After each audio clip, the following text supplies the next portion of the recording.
What I'm going to do is just show you what I've used so far that I found in my garage and laying around the house that has helped me make it this way. So I'll just show you the materials. So I'm going to start with the basic materials. Balls of wood, which I mainly use for the chimneys because the chimneys were a little wider, as you can see. I think I'll put them up there, there you go. The chimneys. So I use balls of wood. I use corrugated cardboard, so it's a little thicker on the bottom here, and in some of the structural stuff on the to make it come up a little bit. So there you can see it in the Titanic, lifted a bit, and then I maybe decked that with a bit of the cereal box cardboard. Now the cereal box cardboard was okay, but I found it frayed a little on the edges and wasn't always the best. So I found some cardboard that was Christmas chocolate box, and the cardboard is much better quality, and I actually did find out that my uncle used to use cardboard that was bought in the store. He used to buy better quality cardboard, so I most likely will start doing that. And here's an older piece of a bit of tag that was strong cardboard that I used. Now, so that's built a lot of the upper here, and I'll show you some of the other things I built with this. Take this out of the way a bit and bring this up into the center frame. I'm going to just list out what I've got here. I got pins, a thread, wire, nail, chopsticks, more nails here, strips of cardboard which have been cut from the cardboard that I just showed you. A bit of old tubing, which I made underneath the guns. Show you that in a minute. Pieces of wood, different kind of woods, matchsticks and that. And so now I'll just show you how I did some of this. So the chopsticks are the lifeboats actually on this ship here, and I actually cut it in half and then with a Dremel cut little divots in and out, in and out, in and out until I got the strip of lifeboats I needed. So, and it's a harder wood, so it's better than using balls, it doesn't chip. So that's the chopsticks out of the way. I found this peg, round dowel peg, which came in handy for making this little round kind of, I don't know what they exactly were, I think radar or something. And I made some other little round pieces in there with it. This is another little round stick I stole from my wife's bottles. You know, you have the perfume that goes up the stick. I stole that and put some little pieces in there. Just balls of wood, standard balls of wood, which has made the trim here in the front and on the sides here. So you can see it there. Right, we'll put this in a bit more. There we go. So you can see it here and up there on the edge. So I've used balls of wood in different places. There's little pieces in here. There we go. Coffee stir sticks. Went to a coffee shop. When I was leaving, I took a couple of stir sticks. Came in very handy for the bottom of the lifeboats there. Other little pieces. They're in the chimney here, as you can see.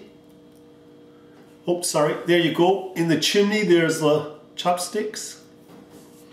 Right? Use some matches, not too many. Little pieces of straw sometimes on the top of things. Rivets. For the crane bottom, I used a rivet. Right? And I'd put a nail in it and then soldered the wires on to make these cranes possible on the ship. But the rivet became the platform, and I cut this little tube and put it on there, and there you have the platform for the crane, the nail, and then the little wire for the crane. That's that. Here's some little lifeboats just to show you how they turn out from a chopstick. That's a large one, so it's a full chopstick, not cut in half. And I sometimes use some string and sometimes some threads to do detailing. But what I did is I put the thread, I'll stand up and do this, I put the thread, I gotta get light over here, there we go. I put this string around the chimneys, if you can see that there, and then slotted them and put the Starbucks coffee stick and another little square stick or a matchstick in there, and I'm doing the detail on the top, and then they'll be glued on there like this, and so we'll have all our chimneys on after a while, and it'll really shape up. I might put some stays down like the original. Oh, now that they're not glued, it's not that easy, but I'll try again.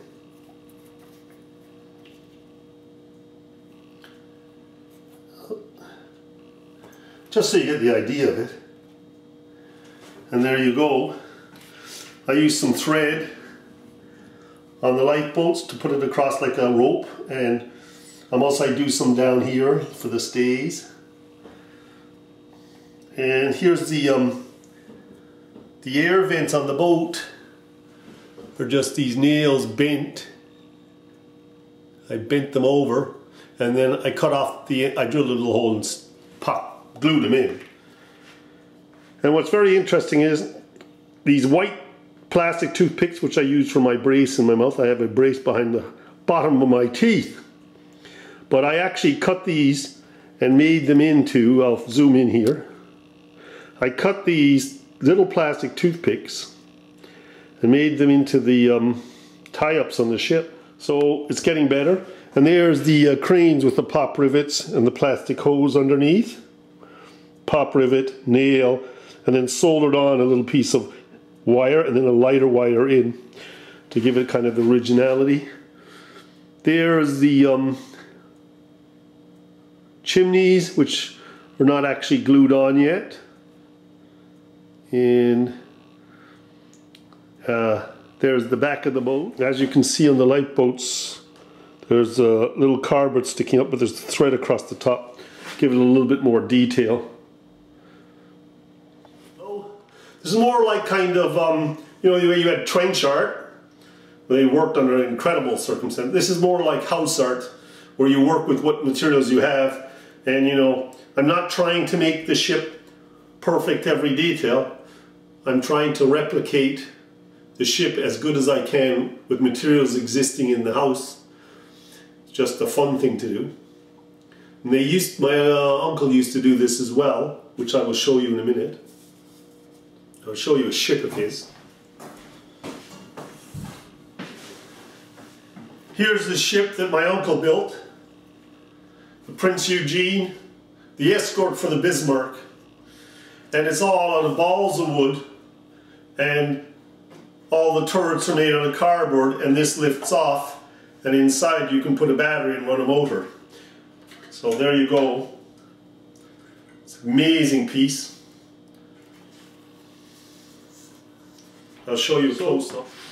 Many of the parts, get a little closer for you again, many of the parts are made out of balls of wood, nails cut off, pieces of either balls of wood or cardboard, and the cranes with the little zigzags of cardboard and the little plane here. The wings gone up a little.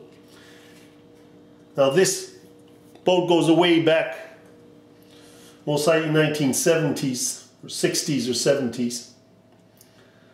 And my dad had it in his living room. And as you can see inside, they used to hull it out, but he used to drill holes, small holes. He'd have a square grid and he'd drill all these small holes down to the right depth. Then he'd do a larger drill, and then he'd chisel it out so it became hollow. And that's where he put the battery with the two clips here to run the engine. So it actually did work in the sea, and this is the switch for the actual motor. These cardboards up here, these pieces, and they're so well done. But you can see the detail is kind of generalized but lovely in its own way. Simplistic but lovely. And he used to carve the hull And he actually showed me how to do it with an axe first, and then used a large rasp to bring it down to the shape he wanted.